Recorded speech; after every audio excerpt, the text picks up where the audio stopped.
नमस्कार दोस्तों, स्वागत है आप सभी का यूट्यूब चैनल एबीटेक में। आज है 19 सितंबर 2021 और जान लेते हैं आज की महत्वपूर्ण खबरें। सबसे पहले बात यहाँ पर हो रही है प्रवक्ता भर्ती के बारे में। लोक सेवा आयोग द्वारा जीआईसी प्रवक्ता भर्ती की परीक्षा आज विभिन्न केंद्रों पर हो रही है। देखिए कि पहली बार लिखित परीक्षा से भर्ती 1055 केंद्रों में होगी परीक्षा। तो जो भी अभ्यर्थी जीआईसी परीक्षा में आज शामिल हो रहे हैं उन सबको हमारी तरफ से बहुत बहुत शुभकामनाएं। और बहुत सारा आर्टिकलें थी इसमें बारिश वगैरह को लेकर के, लेकिन परीक्षा में किसी भी प्रकार से कोई भी रोक नहीं है। आज परीक्षा अपने निर्धारित समय पर होगी। आपको बता दें कि प्रवक्ता भर्ती के 1473 पदों पर 4,91,370 अभ्यर्थियों ने इसमें आवेदन किया था और पहली बार लिखित परीक्षा के माध्यम से भर्ती होने जा रही है। तो सभी छात्रों को शुभकामनाएं। बढ़ते हैं अगली अपडेट की तरफ। यहाँ पर देखिए एक बहुत बड़ी अपडेट आई है। लिखा है बनाते थे फर्जी मार्कशीट और प्रमाण पत्र, 3 गिरफ्तार। चिन्हट पुलिस ने की कार्रवाई, 180 मार्कशीट व अन्य चीजें हुई बरामद। फर्जी मार्कशीट बनाने वाले गिरोह के 3 सदस्यों के चिन्हट पुलिस ने गिरफ्तार किया है। गिरोह के 3 सदस्य फरार हैं। पुलिस उनकी तलाश में जुटी हुई है। आरोपितों के पास से 180 मार्कशीट, 17 अलग अलग इंक मोहर, ink pad, Fortuner, 3 mobile phone, फर्जी दस्तावेजों की बिक्री से 28,000 रुपये, 3 सीपीयू, कलर प्रिंटर और बहुत सारे दस्तावेज जो है वो बरामद हुए। कई सारे राज्यों में इनका जो जाल है वो फैला हुआ था। और इसमें दोस्तों देखा जाए तो एक बड़ी अपडेट ये है कि ये न कहीं किसी भी संस्था से जुड़े होते थे और संस्था के कोई कर्मचारी इनके मदद करते थे। तो यही हाल है। यहाँ पर देखिए लिखा है कि फर्जीवाड़ा गिरोह का मददगार पीएनपी का लिपिक गिरफ्तार। यानी परीक्षा नियामक प्राधिकारी कार्यालय का जो लिपिक था वो इनकी मदद करता था और इस लिपिक को भी गिरफ्तार कर लिया। नरेंद्र कनौजिया इसका नाम था। लेकिन फर्जीवाड़ा कर नौकरी दिलाने वाले गिरोह के भंडाफोड़ के बाद अब शनिवार को इसके मददगार परीक्षा नियामक प्राधिकारी कार्यालय में तैनात लिपिक नरेंद्र कनौजिया को गिरफ्तार कर लिया गया। एसटीएफ लखनऊ की टीम ने उसे रोडवेज बस अड्डे से पकड़ा। एसटीएफ का दावा है कि फर्जी डिग्री से भर्ती हुए शिक्षकों के शैक्षिक प्रमाण पत्रों के सत्यापन में वह गिरोह की मदद करता था, जिसके एवज में उससे प्रति कैंडिडेट जो है 50,000 रुपये मिलते थे। तो ये हाल है कि जो विभिन्न संस्थान हैं उनका ही कोई ना कोई कर्मचारी जो है इसमें लिप्त रहता है और इसी वजह से ज़्यादातर अक्सर ये देखा जाता है कि केसेस इस तरह के मिलते हैं। मेडिकल शिक्षकों के लिए एक बड़ी अपडेट है। लिखा है कि 70 साल में अब ये होंगे सेवानिवृत्त। प्रस्ताव जल्द ही कैबिनेट में पेश करने की तैयारी में है यूपी सरकार। लिखा है कि प्रदेश के मेडिकल कॉलेजों में शिक्षकों की सेवानिवृत्ति की आयु 65 से बढ़ाकर के 70 साल करने की तैयारी में सरकार जल्द ही कैबिनेट में प्रस्ताव रखेगी।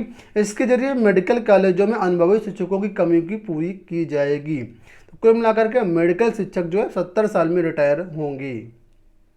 पॉलिटेक्निक को लेकर के यहाँ पर अपडेट आई हुई है। लिखा है पॉलिटेक्निक परीक्षा देने से रोके गए 8,000 छात्र। पॉलिटेक्निक की चल रही सेमेस्टर व वार्षिक परीक्षाओं में सामूहिक नकल उजागर होने के बाद अब दाखिले में मनमानी का मामला सामने आया है।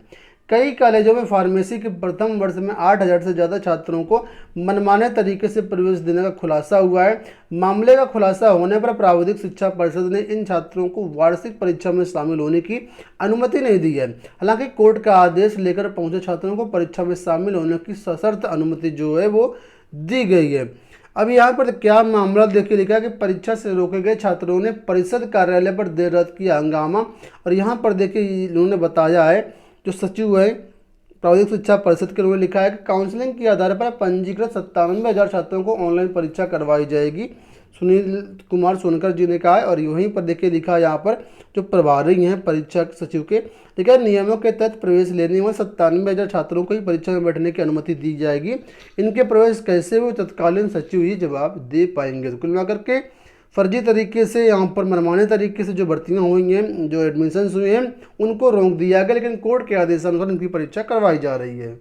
एक के बाद एक खुशखबरी आपको देखने को मिल रही। कल ही सीटीटी परीक्षा के बारे में दोस्तों आप लोगों को अपडेट दिया गया था कि सीटीटी की जो परीक्षा है इसके लिए ऑनलाइन आवेदन 20 सितंबर से शुरू हो रहा है और 16 दिसंबर से लेकर के जिसमें जनवरी तक परीक्षा करवाई जाएगी। 13 जनवरी तक इसकी इस बार ऑनलाइन परीक्षा होगी। यानी जो जैसे कंप्यूटर पर एग्जाम होता है उसी तरीके से एग्जाम होगा, ऑफलाइन एग्जाम नहीं होगा। पहली बार सिलेबस में भी यहाँ पर सीटेट के बदलाव करने की तैयारी है। तो कुल मिलाकर के अभी इसका जो डिटेल्ड नोटिफिकेशन, डिटेल्ड सिलेबस है वो आपको 20 तारीख को यानी कल अवेलेबल होगा। अभी कुछ भी अवेलेबल नहीं है। तो जैसे सारी चीज़ें अवेलेबल होती हैं आपको चैनल के माध्यम से अपडेट कर दिया जाएगा। 20 सितंबर से सीटेट के फॉर्म आप लोग भर सकते हैं। वहीं पर दूसरी जबरदस्त अपडेट आपके लिए यूपीटीटी को लेकर के है। लिखा है 28 नवंबर को यूपीटीटी कराने का प्रस्ताव। बेसिक शिक्षा मंत्री ने लौटा दिया था 19 दिसंबर वाला प्रस्ताव, इसलिए नई परीक्षा तिथि जो है उसका प्रस्ताव भेजा गया है। ठीक है, उत्तर प्रदेश शिक्षक पात्रता परीक्षा 2021 यूपीटीटी 28 नवंबर को कराने की तैयारी चल रही है। इसके लिए परीक्षा नियंत्रण पदाधिकारी कार्यालय ने प्रस्ताव भेजा है। पहले 19 दिसंबर को परीक्षा कराने का प्रस्ताव था, जिसे बेसिक शिक्षा मंत्री सतीश द्विवेदी ने यह कहकर के लौटा दिया था कि इसे और पहले करवाया जाए। इस तिथि पर मुहर लग जाने पर परीक्षा कराने की तैयारी परीक्षा नियंत्रण प्राधिकारी कार्यालय जो है वो शुरू कर देगा। तो एक अच्छी अपडेट है कि आप लोगों के लिए यूपीटीटी की भी डेट जारी कर दी गई लगभग। अभी फाइनल डेट नहीं है, प्रस्ताव भेजा गया। उम्मीद है कि इस फाइनल पर 99% उम्मीद है कि इस फाइनल पर जो अंतिम मुहर लग जाएगी। परीक्षा इसी तारीख को होगी। ऑनलाइन आवेदन करने के लिए अभी कोई डेट या वगैरह यहाँ पर जारी नहीं की गई, लेकिन उम्मीद है कि अगर 28 नवंबर को परीक्षा होगी तो बहुत जल्द इसी महीने आपके यूपीटीटी के भी फॉर्म आ जाएंगे। ठीक है, और यहाँ पर देखिए लिखा हुआ है कि अब विधानसभा चुनाव को ध्यान में रख करके परीक्षा नियंत्रण अधिकारी सचिव संजय कुमार उपाध्याय ने नई तिथि प्रस्तावित की है। विधानसभा चुनाव को ध्यान में रख करके ये तिथि प्रस्तावित की गई है ताकि आचार संहिता के फेर में ना फंसा जा सके। तो कुल मिलाकर के आप लोग अपनी तैयारी करते रहिए। आप लोगों को बताना चाहेंगे कि टीचिंग के एग्जाम, सभी एग्जाम की जो टेस्ट सीरीज है हमारे संस्थान द्वारा जारी की गई है, चाहे वो यूपी टेट हो, सीटेट हो, टीजीटी हो, पीजीटी हो, केवीएस हो, रीट हो, सारी टेस्ट सीरीज मात्र आपको एक ही शुल्क में मिल जाएंगी। ठीक है, और बहुत ही नाम मात्र शुल्क है, मात्र 299 में आपको ये मिल जाएगी। तो डिस्क्रिप्शन बॉक्स में एबीटेक ऑनलाइन टेस्ट सीरीज आपका लिंक दिया गया। आपको अलग अलग टेस्ट सीरीज खरीदने की बिल्कुल भी जरूरत नहीं है, एक ही टीचिंग पैकेज में सारी टेस्ट सीरीज आपको मिल जाएंगी। बढ़ते हैं अगली अपडेट की तरफ। यूपी बोर्ड को लेकर के यहाँ पर अपडेट आई हुई है। लिखा है कि यूपी बोर्ड पहले ही दिन 22% अभ्यर्थियों ने छोड़ दी अंक सुधार परीक्षा। कल से यूपी बोर्ड की परीक्षा शुरू हुई है और इसमें पहले ही दिन 22% अभ्यर्थियों ने इसकी जो परीक्षा है वो छोड़ दी। लिखा है कि हाई स्कूल में 4484 और इंटर में 9914 अभ्यर्थी, कुल मिलाकर के 14398 अभ्यर्थी जो है वो अनुपस्थित रहे हैं। कोई भी नकलची जो है वो नहीं पकड़ा गया है। डीएलएड को लेकर के यहाँ पर अपडेट आई हुई है। लिखा है कि 2,40,292 ने किया आवेदन। डीएलएड प्रशिक्षण 2021 के लिए अंतिम तिथि 17 सितंबर तक। कुल 2,40,292 अभ्यर्थियों ने आवेदन अंतिम रूप से भरे हैं, जबकि पंजीकरण जो है 2,42,830 अभ्यर्थियों ने करवाया है। डीएलएड 2021 के लिए परीक्षा नियंत्रण प्राधिकारी कार्यालय की ओर से आवेदन के लिए 2 बार तिथि बढ़ाई गई। इसके बाद कुल सीटों के सापेक्ष में जो है वो 2,42,000 आवेदन हो पाए, जिसमें 1908 सीटें अभी भी खाली रह जाएंगी। पुराने प्रवेश के फेर में फंसा क्रेट का आयोजन। इलाहाबाद विश्वविद्यालय एवं संगठक कॉलेजों में सत्र 2020-21 के तहत कुछ विभागों में पीएचडी प्रवेश की प्रक्रिया अभी पूरी नहीं हुई है। ऐसे में सीटों की संख्या का निर्धारण न होने के कारण सत्र 2021-22 के तहत संयुक्त शोध प्रवेश परीक्षा यानी क्रेट का आयोजन फंसा हुआ है। सीटों की संख्या की गणना के बाद ही इलाहाबाद विश्वविद्यालय प्रशासन क्रेट के लिए आयोजन की तिथि जो है वो जारी करेगा। तो कुल मिलाकर के सीटों की गणना अभी तक नहीं हो पाई है, इस वजह से जो ये परीक्षा है फंसी हुई है। पॉलिटेक्निक संस्थानों को लेकर के अपडेट आई। आप लोग जानते हैं पॉलिटेक्निक में इस समय भर्तियां चल रही हैं, लेक्चरर के लिए, प्रिंसिपल के लिए और भी कई सारे पद हैं। तो लिखा है पहली बार लिखित परीक्षा, अब सीधी भर्ती यहाँ पर नहीं होगी। पुराना विज्ञापन निरस्त होने से ओवरेज अभ्यर्थियों को लगा झटका।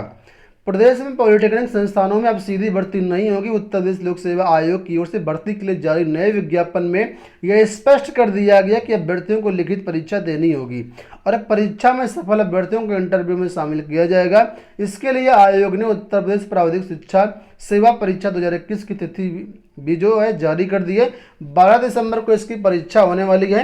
पुराना विज्ञापन निरस्त होने से ओवरेज अभ्यर्थियों को भी झटका लगा है। ओवरेज अभ्यर्थी इसमें आवेदन नहीं कर पा रहे हैं।